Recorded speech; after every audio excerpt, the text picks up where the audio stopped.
এবার কোরবানির বর্জ্য অপসারণ কার্যক্রমে সন্তুষ্টি প্রকাশ করেছেন নগরবাসী। সরেজমিনে দেখা গেছে প্রায় সব এলাকার বর্জ্যই এরই মধ্যে অপসারণ করেছে ঢাকার 2 সিটি কর্পোরেশন। কিছু অলিগলিতে কিছু বর্জ্য রয়েছে, সেগুলো দ্রুততার সঙ্গে সরাচ্ছেন পরিচ্ছন্নতা কর্মীরা। একই সঙ্গে অপসারণ করা হচ্ছে দ্বিতীয় দিনের পশু কোরবানির বর্জ্য। Savoy Disco. Indulgence redefined. রাজধানীর বিভিন্ন সড়কে অনেকটাই স্বাভাবিক পরিবেশ। Hatirpul, elephant road, new market এলাকা সহ আশেপাশের এলাকায় কোরবানির বর্জ্য এরই মধ্যে অপসারণ করা হয়েছে। একই চিত্র রাজধানীর প্রায় এলাকাতেই।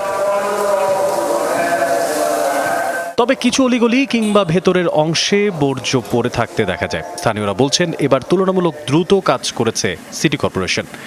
দু একটা বাড়িতে হয় বা ভিতরে যেগুলো বা অনেকগুলো আছে আপনার ওরা ভিতরে ঢুকে নাই বা গাড়ি ঢুকে নাই, টানে আনতে পারে না, লোক হয় নাই, এরকম আর কি। আমার তো গলির মুখে দেখে আমাদেরটা ক্লিয়ার হয়ে যায়, আমাদের সমস্যা হয় না। কিছুক্ষণ আগে গাড়ি ছিল সিটি কর্পোরেশনের, ওরা যখনই ময়লা হচ্ছে কিছুক্ষণ পরে এসে নিয়ে যাচ্ছে। আর এই রোড নর্মালি সেকেন্ড ডেতে খুব ডাম্প করা থাকতো, এখন কোনো ডাম্পিং নেই, আপনি দেখতে পাচ্ছেন। আমি অলরেডি পুরান ঢাকা থেকে আসছি, দেখলাম জায়গাটা সব জায়গায় নিট অ্যান্ড ক্লিন, কোথাও কোনো ময়লা ফেলা নাই।